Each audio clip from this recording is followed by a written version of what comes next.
Hi mga kamsat! Natikman niyo na ba itong nagtitrending na tofu square? Kung di pa, tara luto natin ito at sabay-sabay nating tikman.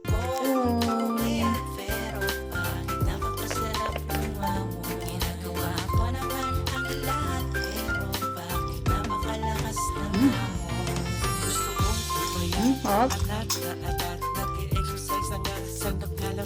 Papakain ko yung tofu. Ang sarap niya. Ang sarap niya.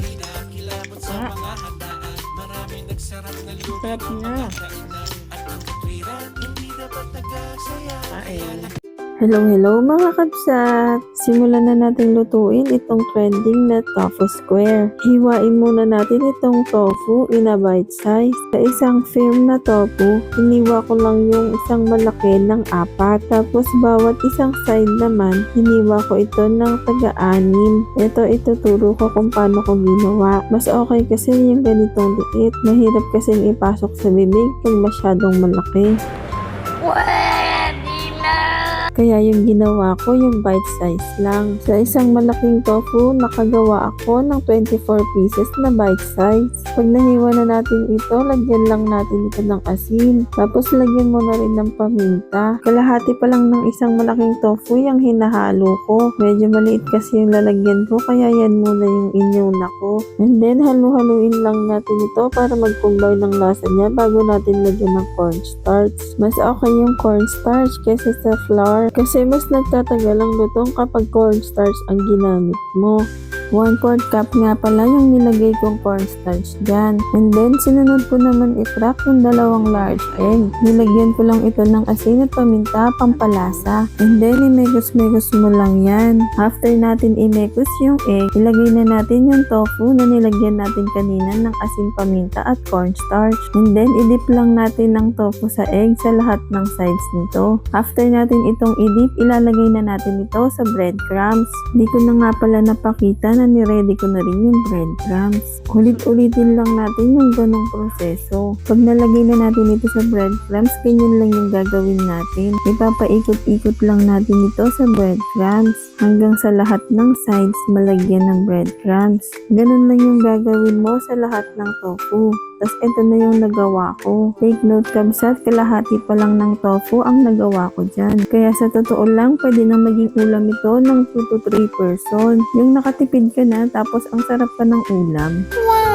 Ayan, i-fry lang natin ito sa low to medium fire. Kailangan hindi malakas ang apoy kasi madali lang masunog yung breadcrumbs. And syempre, mas masarap yung kalalabasan nito kasi malutong yung labas and then soft yung loob. Use oil nga pala yung ginamit ko dyan. Nagprito kasi ako kanina ng chicken neck. Okay pa naman nito kaya ito na yung ginamit kong pamprito. Akala nga ng anak ko kanina, chicken nuggets ang niluluto ko kasi amoy at mukhang chicken nuggets daw.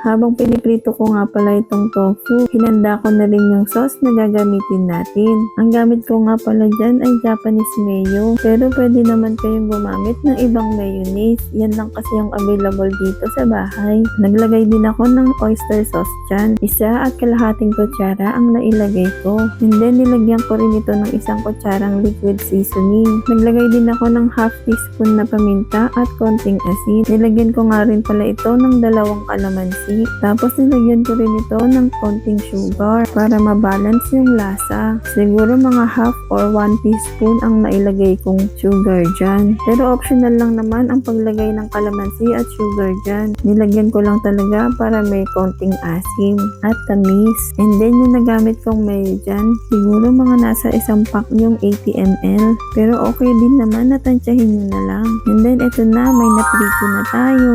Siyempre, ayusin natin yung pag-plating. Dahil wala akong squeeze bottle, yung kutsara na lang yung ginamit ko. Pero mas maganda siguro kung may squeeze bottle ako para mas maganda yung pag-plating natin. Nilagyan ko lang ito ng sauce na ginawa natin kanina sa ibabaw niya. Tapos lalagyan ko lang din ito ng sriracha. Actually, tatry ko sana yung tuloy-tuloy yung paglabas ng sriracha. Kaso ayaw talagang magtuloy-tuloy yung paglabas niya eh. Kaya nilagyan ko na lang dyan sa may bandang gitna para magkaroon ng kulay. Nilagyan ko rin ito ng dahon ng sibuyas, pang arte at dagdag dagdag lasa din yan. Tapos nilagyan ko nga rin pala ito ng parmesan cheese para mas sumarap. Optional lang naman yun. Pwede naman kung ayaw mong lagyan. Tara, i-montage na natin ito.